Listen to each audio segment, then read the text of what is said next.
I found out my grandson had been born from a text message sent to me by accident. Not a phone call, not a knock on the door. A text that was meant for someone else, forwarded to the wrong number. And it ended up on my phone at 6:47 in the morning while I was still in my robe, standing at the counter waiting for coffee to finish brewing. He's here. 7 pounds, 4 Oz. She did amazing. Picture soon. I read it 3 times. Then I sat down because my legs weren't working right. My son's wife had gone into labor sometime in the night. They had driven to the hospital, checked in, and at some point between contractions and an epidural and whatever else happens in a delivery room, someone had thought to text, just not me. The message that found me was an accident, a slip of a finger on a screen. If it hadn't been for that, I wonder how long I would have waited by the phone before I understood what had happened. I'm 64 years old. I raised my son alone after his father left when the boy was 3. I worked 2 jobs for 6 years so he could take piano lessons and go to summer camp and have the kind of childhood that didn't feel like a punishment for things that weren't his fault. I was at every school play, every soccer game in the rain, every late-night fever. When he graduated from college, I sat in those bleachers and cried so hard the woman next to me offered me a tissue and a cough drop. I am not a difficult woman.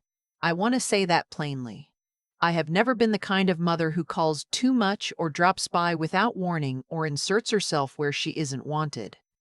When my son married his wife 3 years ago, I welcomed her. I bought her flowers. I told her she was gaining a family, not just a husband. But something shifted after the wedding. Quietly, the way things do when no one announces the change out loud. Invitations to dinners became less frequent. My son called less. When I did see them, his wife was always pleasant in that particular way that keeps a distance, smiling, asking polite questions, never once letting me pass the front hallway of her warmth. I told myself it was normal. Newlyweds build their own world. I gave them space. I gave them more space. I kept giving space until I realized I was standing so far back I could barely see them anymore. And still, I thought, a baby changes things.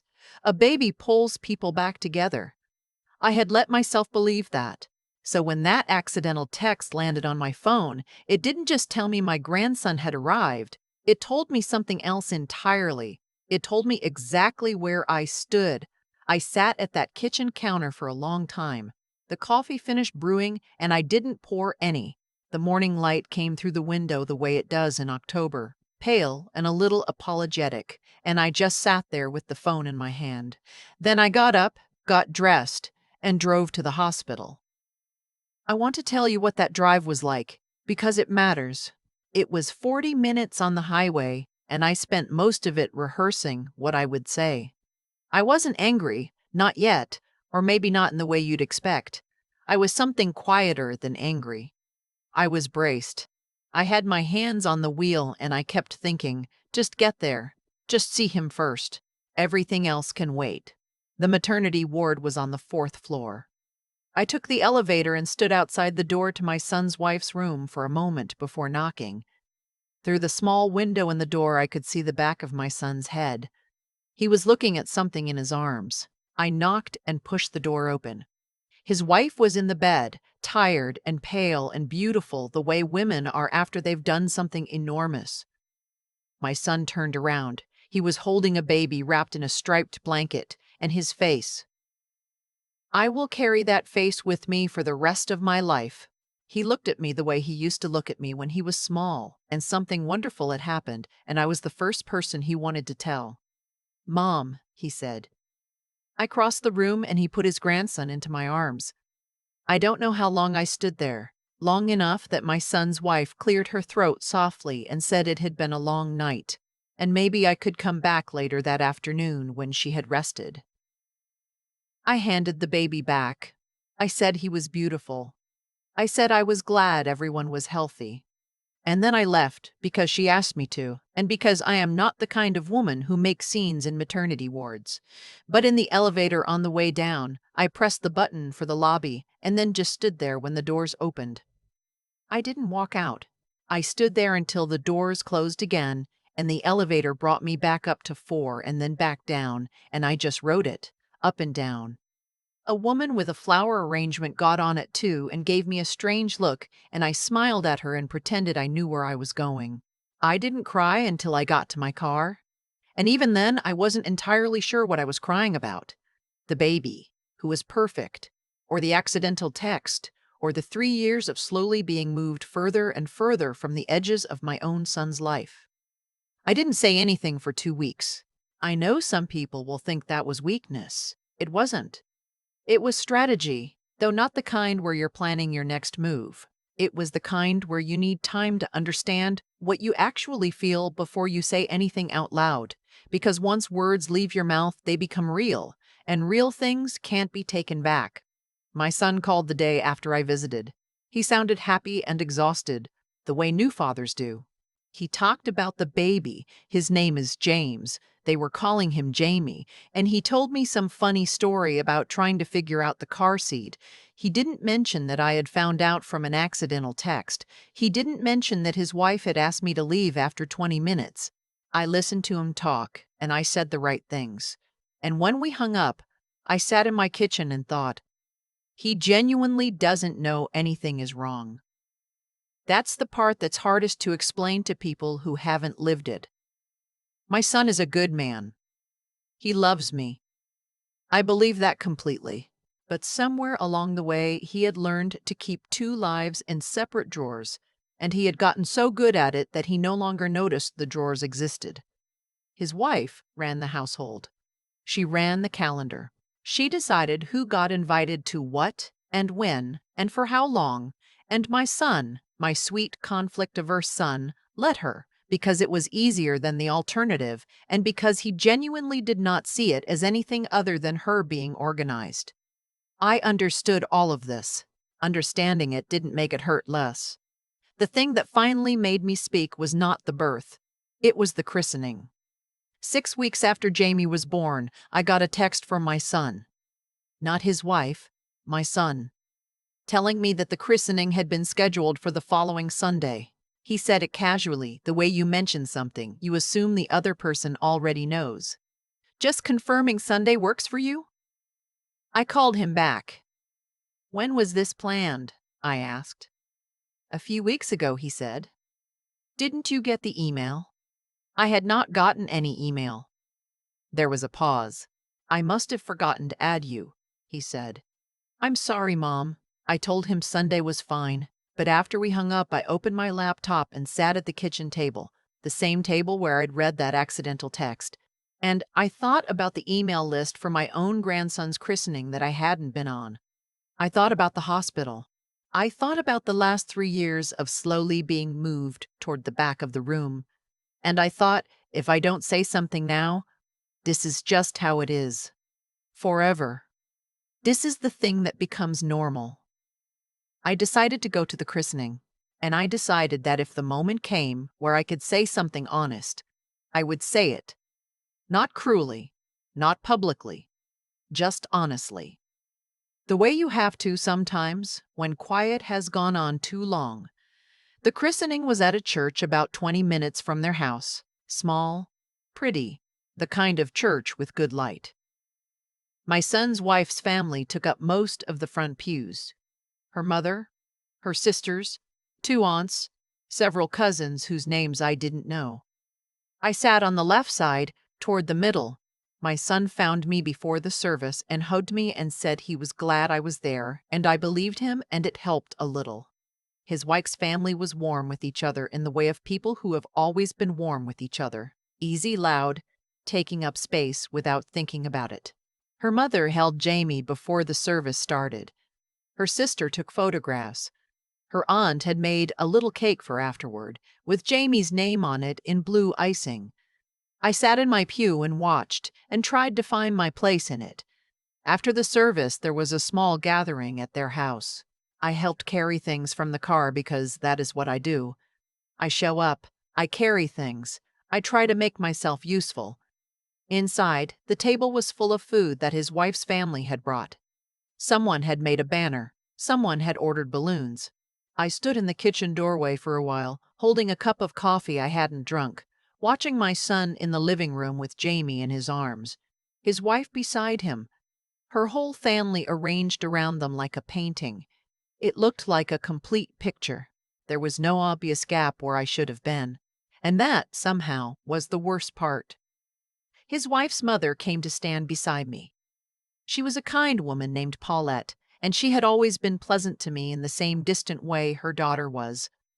She looked at the living room and sighed happily. "Such a beautiful family," she said. "Yes," I said. And then, because the moment was there and I had decided I would take it, I almost didn't make it in time to see him at the hospital, I said quietly. "I found out he'd been born from a text that was sent to me by accident." She turned to look at me. "I wasn't on the email list for the christening either," I said. "My son forgot to add me. I wasn't dramatic about it. I wasn't crying. I just said it the way you say something true, simply without dressing it up." Paulette was quiet for a moment. Then she said, "That shouldn't have happened." "No," I agreed. "It shouldn't have." That was all. We stood there another moment, and then she went back to the living room, and I finished my coffee. Later, after most people had left, my son found me in the backyard. It was getting cold. I was sitting on the steps watching the neighbor's dog pace behind the fence. He sat down beside me without saying anything for a while. "Paulette said something to my wife," he finally said. "I know. You told her about the hospital." "I did." He was quiet. I could feel him trying to decide which shape this conversation was going to take. I waited. "Why didn't you just tell me?" he asked. "When it happened." I looked at him. He was 34 years old, and still, sometimes, I could see the 3-year-old he'd been. The one who used to climb into my bed during thunderstorms and press his cold feet against my legs. "Because I was trying to give you the benefit of the doubt," I said, "and because I wasn't sure it was a mistake." He didn't answer right away. "It was a mistake," he said. "The hospital was a mistake," I said. "The christening email was a mistake. The dinners I don't get invited to anymore, are those mistakes too? Because they've been happening for 3 years. And at some point a pattern stops being a mistake and starts being a choice, even if nobody made it on purpose."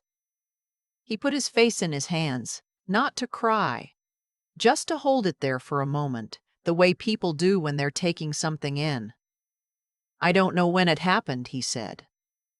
"Neither do I said. "But it did." We sat on those steps for a long time. The neighbor's dog finally lay down. The light in the backyard faded from gold to gray. My son said he was sorry. He said it more than once, and each time it sounded more like he meant it and less like he was just trying to close the conversation. I told him I wasn't asking for anything dramatic. I wasn't asking for weekly dinners or a standing invitation or his wife to suddenly love me. I was asking to be told when my grandchild was born. I was asking to be on the list. I was asking for the ordinary, unremarkable inclusion that most grandmothers receive, without ever having to ask. "That's not a lot to ask," he said. "No," I said. "It's not. I want to tell you what happened after, because I know that's what people want. The resolution, the changed behavior, the proof that the conversation worked. Here is what I can tell you honestly. Some things got better. My son calls more. I was told about Jamie's first tooth in real time, not a week later. I was invited to his first birthday, not as an afterthought. His wife is still distant. I don't think that will change, and I have made my peace with it. She doesn't dislike me so much as she doesn't prioritize me, and I've learned the difference. She's not a villain in this story. She's just someone who has her own family, her own people, and I am not among them. What changed is that my son stopped pretending not to notice. That matters more than I can say. There's a photograph on my refrigerator now. My son took it at Jamie's birthday party, me sitting on the floor, Jamie in my lap, both of us looking at a picture book about dogs. I'm laughing at something, though I can't remember what. Jamie has his hand pressed flat against the page. I look at it sometimes when I'm making my coffee in the morning. I didn't fight for a place in that picture. I didn't beg for it. I just stayed present and honest, and I said the thing that needed to be said, even though my hands were shaking when I said it. That's what 64 years teaches you, if you're lucky. Not how to avoid the hard conversations, just how to have them without losing yourself in the process. I still sit at the same kitchen table. I still wait for the coffee to finish. Some mornings I think about that accidental text and what it set in motion, and I'm almost grateful for it. For the slip of a finger on a screen that told me the truth before I was ready to hear it. Because the truth, even when it hurts, is better than the version of things you've been telling yourself to keep the peace. I know that now. I think I always knew it. I just needed the right morning to finally sit down with it. I've thought a lot about what made me finally speak. Not at the hospital. I wasn't ready then. Not in the weeks after, when my son called and talked about Jamie's weight and the car seat and all the small ordinary details of new parenthood. I wasn't ready then either. What made me speak was the christening email I was never added to. That second thing. Because one mistake you can forgive without mentioning it. Two mistakes in a row start to look like something else. That's what I've come to understand about how these situations unfold. Not through any grand design, but through any cumulation. The small things pile up, and eventually the pile is too tall to see over. And you have a choice. You either climb it or you walk around it forever. I had been walking around it for 3 years. I had gotten very good at finding new routes. The thing about silence, the kind you choose because you don't want to cause trouble, is that it doesn't actually keep the peace, it just postpones the cost. And the longer you wait, the higher the interest gets. By the time I sat on those back steps with my son and said what I'd been carrying, I wasn't just talking about the accidental text anymore. I was talking about 3 years of dinners I wasn't invited to. And a distance that had grown so gradually, neither of us could say exactly when it started. What I know now is that the accidental text was a gift, even though it didn't feel like one at 6:47 in the morning in my robe. It cracked something open that I had been working very hard to keep sealed. And cracks, I've learned, are where the honest conversations eventually come through, if you're brave enough to let them. My son is a good man who had stopped paying attention to something important. That's not cruelty. That's just what happens when life gets full, and the people who love you most are also the ones you're most confident will stay. He knew I would stay. He was right. But staying doesn't mean disappearing. And I think somewhere along the way, he had confused the two. What changed after that conversation on the back steps wasn't dramatic. His wife didn't transform overnight. I didn't suddenly become her favorite person. But my son started showing up differently. Calling when things happened, remembering to include me, noticing when he'd let too much time pass. Small things. The ordinary things I'd asked for. And those small things, it turns out, are not small at all. There's a photograph of me and Jamie on my refrigerator. I look at it most mornings. I didn't earn my place in that picture by being patient forever. I earned it by finally saying, quietly and without drama, that I deserved to be in it. That's what 64 years teaches you, if you've paid attention. Not how to win, just how to stay honest with the people you love and with yourself, even when it costs something, especially then.